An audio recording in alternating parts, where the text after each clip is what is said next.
जी, तो हम chapter number 10 को स्टार्ट कर रहे हैं। याद रखिएगा कि चैप्टर नंबर 10 के जो 2021 की स्मार्ट सिलेबस है उसमें सिर्फ़ और सिर्फ इसकी रिव्यू एक्सरसाइज के 4 क्वेश्चन शामिल हैं।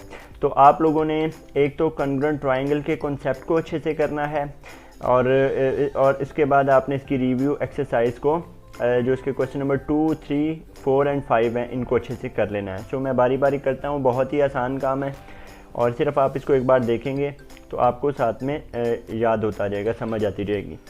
तो सबसे पहले देखिएगा कॉन्सेप्ट है कॉन्ग्रुएंट ट्रायंगल्स का। तो कॉन्ग्रुएंट ट्रायंगल्स होती क्या हैं?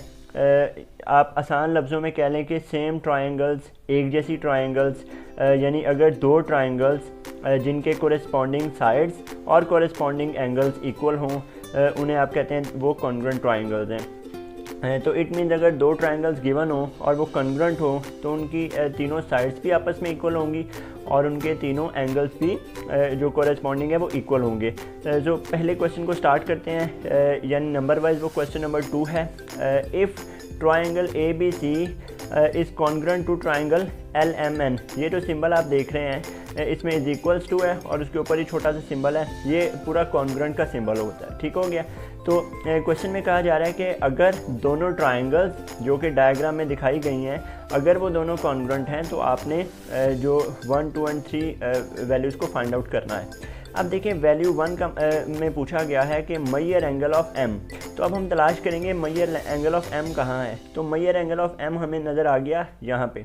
ठीक है। अब मैयर एंगल जो M है उसकी वैल्यू कितनी है? 30। अब हमने तलाश ये करना है कि दूसरी ट्रायंगल में 30 कहाँ पर आ रहा है। तो देखिए दूसरी ट्रायंगल में 30 आ रहा है B पर। तो it means measure angle of M is equals to Maihar angle of B। ठीक हो गया जी। सो इसके साथ में आप लिख सकते हैं that is equals to 30 degree. बस इतना सा काम है आपका। उसके बाद क्वेश्चन नंबर 2 देखते हैं। कहा जा रहा है कि मैयर एंगल ऑफ N वो किसके कॉन्ग्रुएंट है। अब देखते हैं N कहाँ पर है। तो N हमें यहाँ पर मिलता है, N की वैल्यू है 30। अब हमने देखना है दूसरी ट्रायंगल में 60। दूसरी ट्रायंगल में 60 कहाँ पर आता है? तो वो आता है C के ऊपर। तो it means measure angle of N is congruent to Maihar angle of C that is equals to 60 degree. और लास्ट में जो हमारे पास तीसरा इसका पार्ट है उसमें पूछा जा रहा है कि मैयर एंगल ऑफ A जो है वो किसके कॉन्ग्रुएंट है। तो आप देखेंगे कि मैयर एंगल ऑफ A कहाँ पर है। तो A है जी यहाँ पर और A की वैल्यू है 90। अब दूसरी ट्रायंगल में देखेंगे 90 कहाँ पर है। तो वो L के ऊपर है। सो हम कहेंगे measure angle of A is equals to या congruent to Maihar angle of L that is equals to 90 degree. इतना सा आपका काम था। क्वेश्चन नंबर 1 आपका कंप्लीट हुआ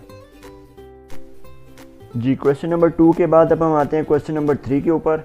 क्वेश्चन नंबर 3 में भी बिल्कुल उसी तरह दो ट्रायंगल्स गिवन हैं, triangle ABC and that is congruent to triangle LMN। And उसने कहा गया है कि अगर ये दोनों कॉन्ग्रुएंट है तो आपने x की वैल्यू फाइंड आउट करनी है। सो चूँकि स्टेटमेंट में गिवन है कि ये कॉन्ग्रुएंट है। अब ज़रा आप गौर करें, लेट्स सपोज बात करते हैं पहली ट्रायंगल के पहले एंगल की। तो ये है A के ऊपर एंगल है 40 डिग्री। ठीक है। तो यहाँ पर देखिए 40 डिग्री कहाँ पर आता है? यहाँ पर 40 डिग्री आता है L के ऊपर। इट मीन्स A और L ये इक्वल हैं।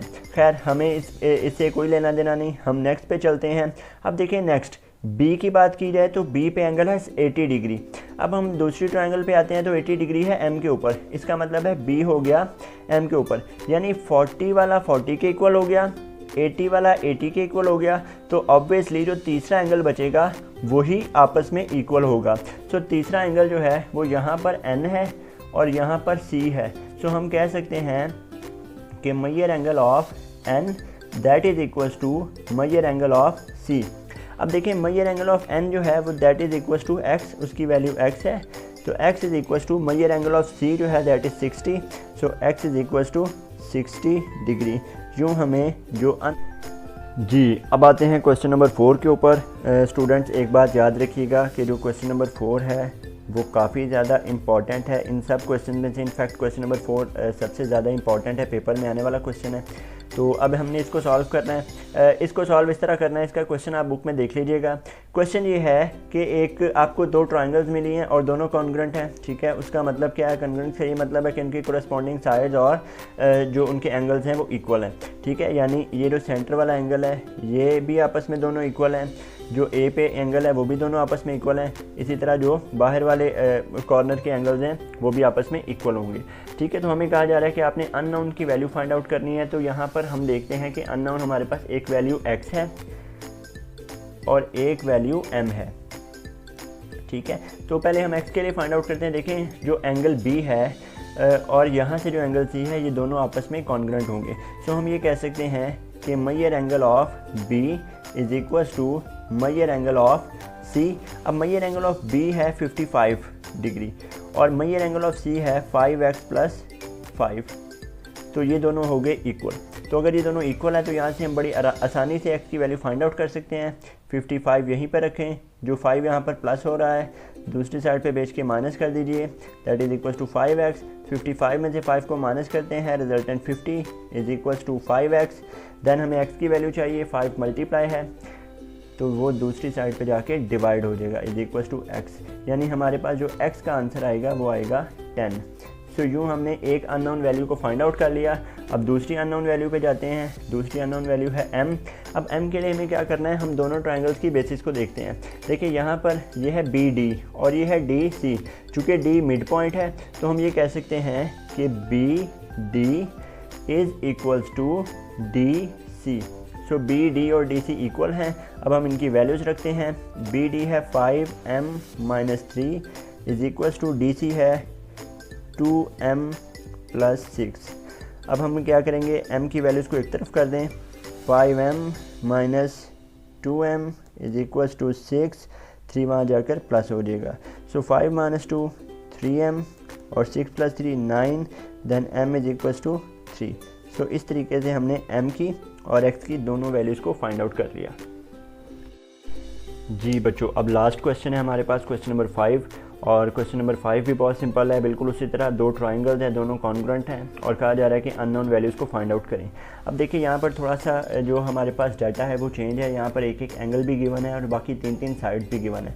अब देखिए सबसे पहले हमने आइडेंटिफाई क्या करना है, हमारे पास B पॉइंट पे एंगल है 90, यहाँ पर Q पॉइंट पे एंगल है 90। तो हम देखेंगे कि 90 के सामने वाली जो साइड है वो क्या है, यहाँ पर भी 90 के सामने वाली साइड है वो क्या है। सो दोनों की ये जो साइड्स हैं ये इक्वल होंगी। सो हम कह सकते हैं 90 के सामने यहाँ पर जो साइड है that is AC। So AC is equals to यहाँ पर जो साइड है ये है RP या PR कह सकते हैं। ठीक हो गया जी।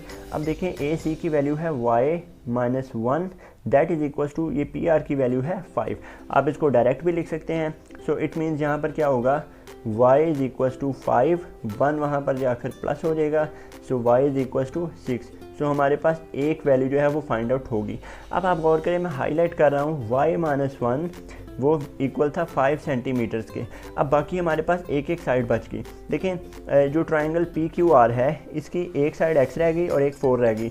इसी तरह जो ABC है उसकी एक साइड 3 रह गई और एक z रह गई। हमें कहा जा रहा है कि हमने इसको फाइंड करना है जबकि ये दोनों कॉन्ग्रुएंट हैं। अब देखें जो हमें इसकी नॉन साइड है वो है 4 और जो इसकी नॉन साइड है वो है 3। इट मीन्स ये दोनों तो आपस में इक्वल नहीं हो सकती। तो हम बड़ा सिंपल तरीके से इसको सॉल्व कर सकते हैं कि ये जो 4 है ये उसकी अननोन के इक्वल हो जाएगी और ये जो 3 है ये इसके अननोन के इक्वल हो जाएगी। So we can say that z is equal to 4 centimetre and दूसरी साइड पे x is equal to 3 centimetre. So यूँ हमने इनकी साइड्स फाइंड आउट कर ली।